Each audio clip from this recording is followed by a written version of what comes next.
주시되라는 제목으로 함께 말씀을 나누길 원합니다. 사랑하는 성도 여러분, 한 주간 주님의 은혜 안에 평안하셨습니까? 다행입니다. 이 차가운 바람이 달력이 더 이상 넘어갈 곳이 없다는 것을 말하고 있는 것 같습니다. 매년 이맘때가 되면 우리는 지나온 시간들을 되돌아보게 됩니다. 연초에 품었던 그 뜨거운 다짐들은 지금 어떤 열매를 맺고 계십니까? 우리는 늘 혼란스러운 세상 속에서 승리하는 삶, 영웅적인 사람이 되기를 꿈꿉니다. 특히 우리 신앙 오래 하신 우리에게는 거룩한 욕심이 있죠. 성경에 나오는 믿음의 선진들처럼 쓰임받고 싶다. 아브라함처럼 믿음의 조상이 되고 싶다. 다윗처럼 하나님의 마음에 합한 자가 되고 싶다. 엘리야처럼 기도로 하늘문을 여는 사람이 되고 싶다. 이것은 참으로 귀한 소망입니다. 하나님도 우리에게 그런 믿음의 선진들을 본받아서 믿음의 경주들을 이어가기를 원하십니다.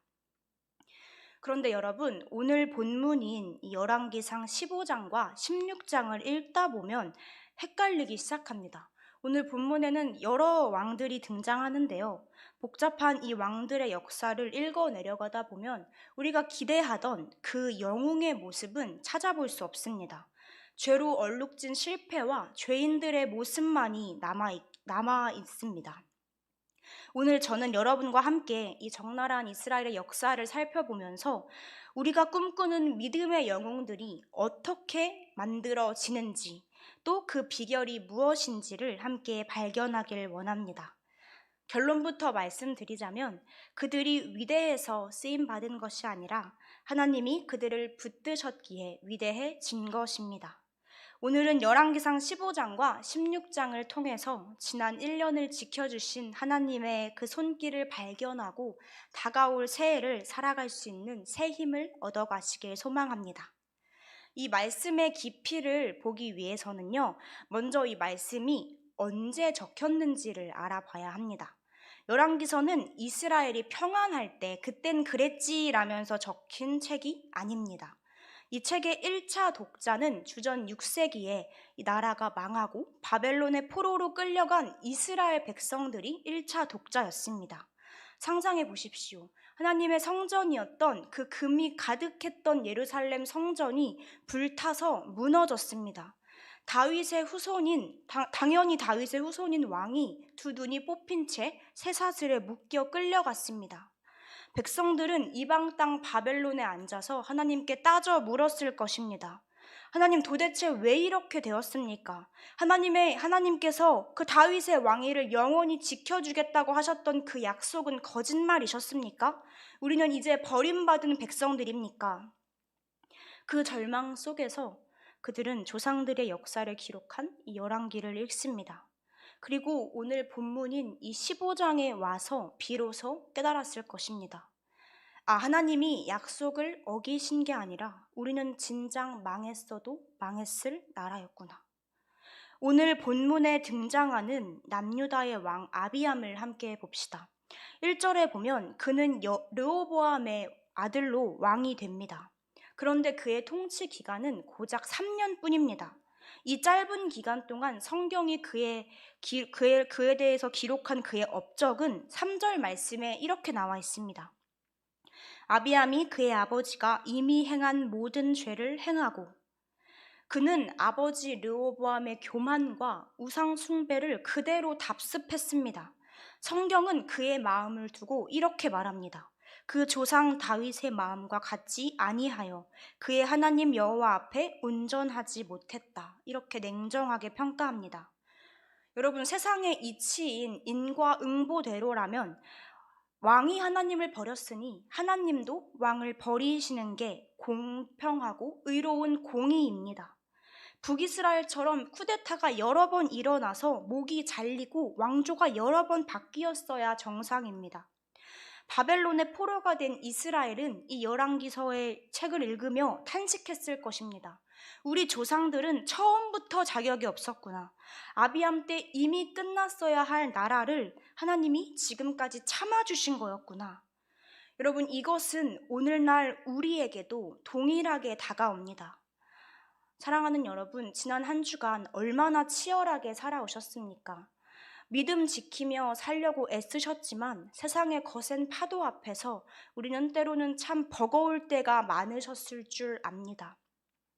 주일에는 거룩하게 예배의 자리에 앉아 있지만 솔직히 우리의 지난 일주일을 돌아보면 아쉬움도 있습니다. 조금 더 참을 걸, 조금 더 사랑할 걸, 조금 더 기도할 걸 하며 부끄러움이 남을 때도 있습니다. 세상은 자꾸만 우리에게 아비함의 길을 가라고 부추깁니다. 그게 네 팔자야. 보고 배운 게 그것뿐인데 네가 별 수 있겠어? 사람은 고쳐 쓰는 거 아니야. 그냥 생긴 대로 살아. 착하게 살면 그저 손해보는 건 너야. 라고 말하는 이 세상의 소리 앞에서 때로는 나도 모르게 흔들리고 저도 또 우리 안에도 여전히 씻겨지지 않은 습관들, 말과 행동들이 남아있음을 고백할 수밖에 없습니다. 만약 구원이 우리의 행위와 우리의 자격에만 달려 있다면 여러분, 우리는 수십 번도 수백 번도 아니 수억 번도 더 버림받았어야 마땅한 존재들입니다. 이것이 성경이 진단하는 인간의 실존입니다. 전적 타락. 우리 안에는 스스로를 구원할 능력이 없습니다. 우리가 자랑할 수 있는 것은 오직 죄밖에 없습니다. 그런데 여러분, 바로 이 절망의 순간에서 성경은 반전을 말하고 있습니다. 망해야 마땅할 아비함이고 죽어야 마땅한 이스라엘의 역사지만 하나님은 유다를 멸망시키지 않으셨습니다. 그 이유가 무엇입니까? 아비함이 뒤늦게 회개해서 그가 정치를 잘해서? 아닙니다. 오늘 설교의 핵심 구절인 4절 말씀을 함께 한 목소리로 읽길 원합니다. 4절 말씀입니다. 그의 하나님 여호와께서 다윗을 위하여 예루살렘에서 그에게 등불을 주시되 그의 아들을 세워 뒤를 잇게 하사 예루살렘을 견고하게 하셨으니 아멘. 여기서 우리는 다윗을 위하여 라는 이 말의 의미를 바르게 알아야 합니다. 이것은 다윗이라는 사람이 워낙 훌륭해서 그가 쌓아온 그의 공로 덕분에 후손들이 덕을 보는 것이 아닙니다. 우리도 알다시피 다윗은 밧세바를 범하고 살인을 저지른 죄인입니다. 인간 다윗의 공로로는 이스라엘을 구원할 수 있는 자격이 없습니다. 그렇다면 이 다윗을 위하여라는 말의 진짜 뜻은 무엇일까요? 이것은 하나님께서 다윗과 함께 맺은 언약을 지키기 위하여라는 뜻입니다. 하나님은 아비함의 죄악보다 하나님께서 맺으신 그 피의 언약을 더 무겁게 여기셨습니다. 그 더럽고 추악한 잘못보다 하나님의 약속을 더 소중하게 여기셨기 때문에 등불을 끄지 않으신 것입니다. 그리고 이 약속은 흐르고 흘러서 결국 참된 다윗의 자손이신 예수 그리스도에게서 완성됩니다. 여러분, 하나님이 아비함 때 등불을 끄지 않으셨다면 그 손들은 그 역사에 감사를 모르고 감사할 줄 알고 또 계속해서 하나님의 그 말씀을 지켜갔어야 했습니다. 그러나 우리는 그 결론을 알고 있죠. 주전 586년 바벨론에 의해 예루살렘 성전이 불타고 다윗의 등불은 역사 속에서 영원히 꺼진 것처럼 보입니다. 사람들은 절망하고 하나님의 약속이 실패했다고 생각합니다. 그러나 하나님은 실패하지 않으셨습니다. 하나님은 인간의 혈통으로는 희미하고 언제 꺼져도 이상하지 않을 등불 대신 영원히 꺼지지 않는 참된 등불을 준비하셨습니다. 그분이 바로 나는 세상의 빛이니 라고 선언하며 오신 예수 그리스도이십니다. 예수님이 이 땅에 오셔서 하신 일이 무엇입니까? 아비함도 다윗도 실패했던 그 온전한 순종을 예수님이 완성하십니다. 그리고 가장 중요한 순간인 골고다 십자가 위에서 세상의 빛이신 예수님은 잠시 어둠 속에 잠기셨습니다. 원래는 죄인인 아비함의 등불이 꺼졌어야 했습니다. 원래는 죄인인 우리가 어둠 속으로 내몰렸어야 했습니다. 그런데 하나님께서는 우리를 살리시기 위해서 하나님의 아들, 하나뿐인 하나님의 아들을 가장 찬란한 등불을 십자가 위에서 깨뜨리신 것입니다. 그 십자가 대속의 결과로 예수님은 부활하셔서 영원히 꺼지지 않는 생명의 빛이 되셨고, 그 빛은 예수님을 믿는 우리에게 생명의 빛을 선물로 주셨습니다. 사랑하는 성도 여러분, 이것이 우리에게 어떤 위로가 됩니까? 우리의 인생을 돌아보면 솔직히 아비함과 다를 바가 없습니다. 우리는 결심했다가도 무너지고 은혜 받았다가도 금세 죄를 짓습니다. 내 행위만 보면 내 인생의 등불은 벌써 꺼졌어야 했습니다. 하지만 하나님께서는 이제 나를 보지 않으시고 내 안에 계신 예수 그리스도의 빛을 보십니다. 십자가에서 값을 치르고 사신 그 언약의 빛이 우리 안에 있기에 하나님은 나를 보며, 우리를 보며 너는 내 사랑하는 자녀라고 말씀하시고 어떤 환난 속에서도 우리 인생의 등불을 끄지 않으십니다. 그러므로 우리는 안전한 존재들입니다. 나의 구원이 그 변덕스러운 나의 열심에 있지 않고, 쉽게 지쳐버리는 나의 열심에 있지 않고, 영원히 변치 않는 예수 그리스도의 완벽한 공로에 달려있기 때문입니다. 이것이 다윗을 위하여, 곧 예수 그리스도를 위하여 우리를 지키신다는 말씀의 참된 의미입니다. 저는 이 장면을 묵상할 때마다 사무엘하 9장에 나오는 무비보셋 이야기가 떠오릅니다. 다윗 왕이 무비보셋을 찾습니다.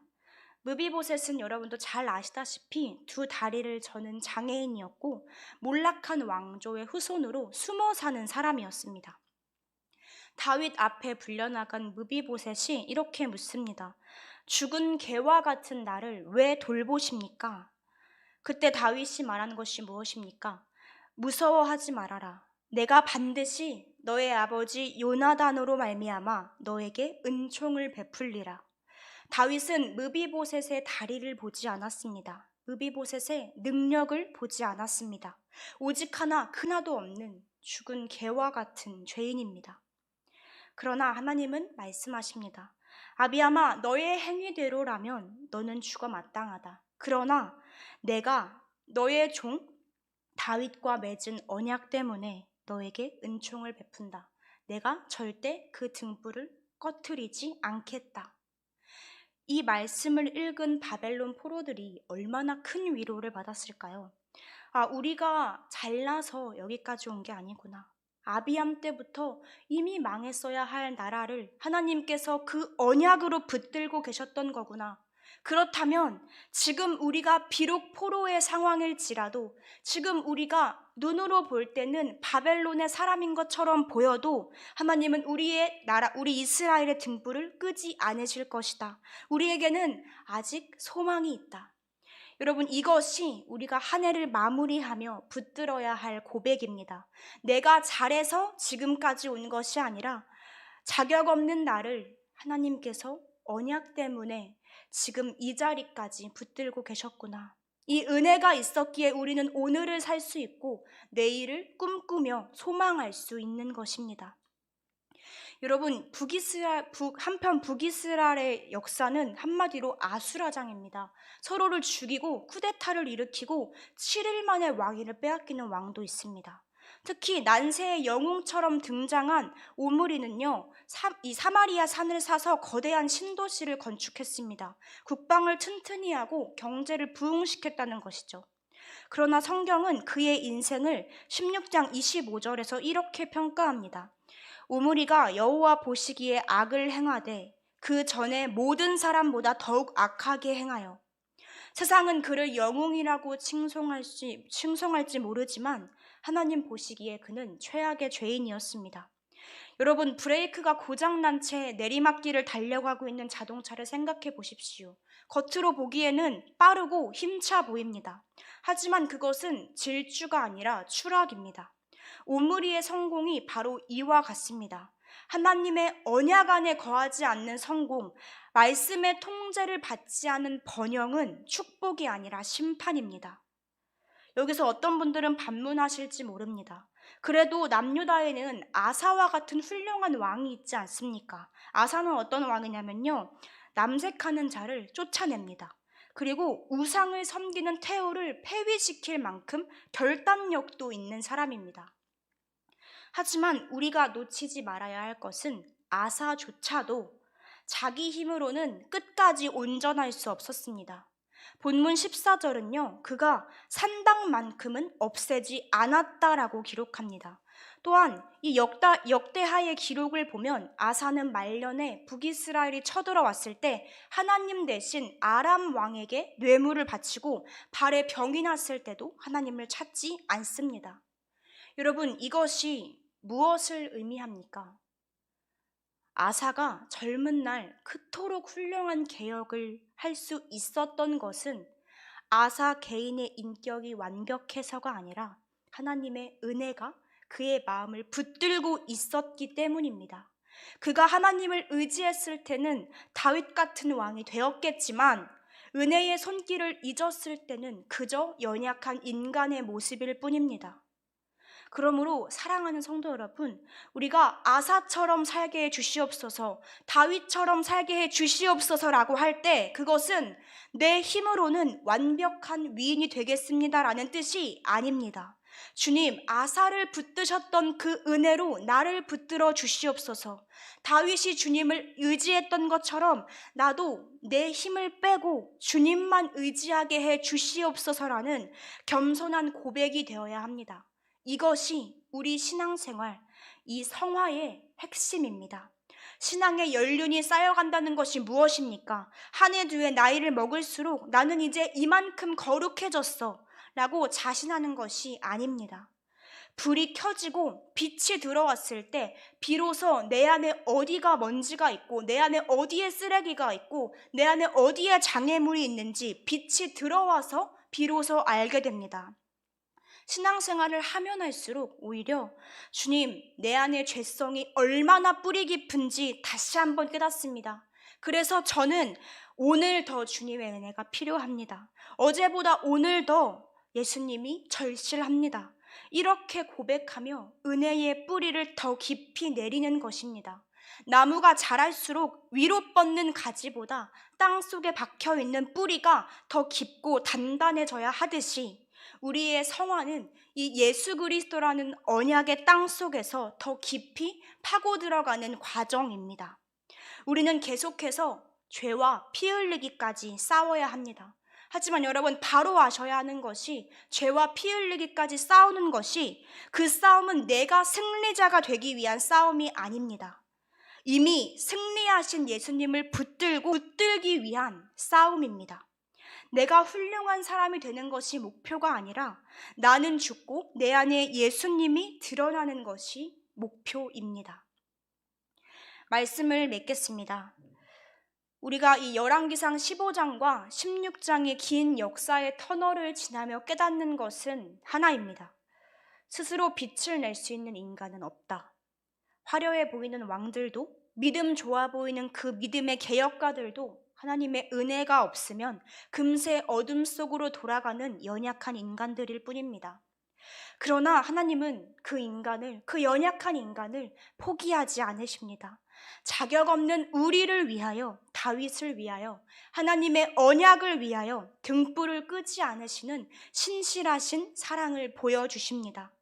이 등불은요, 모든 상황을 뛰어넘어서 마침내 우리 주 예수 그리스도로 이 땅에 오셨습니다.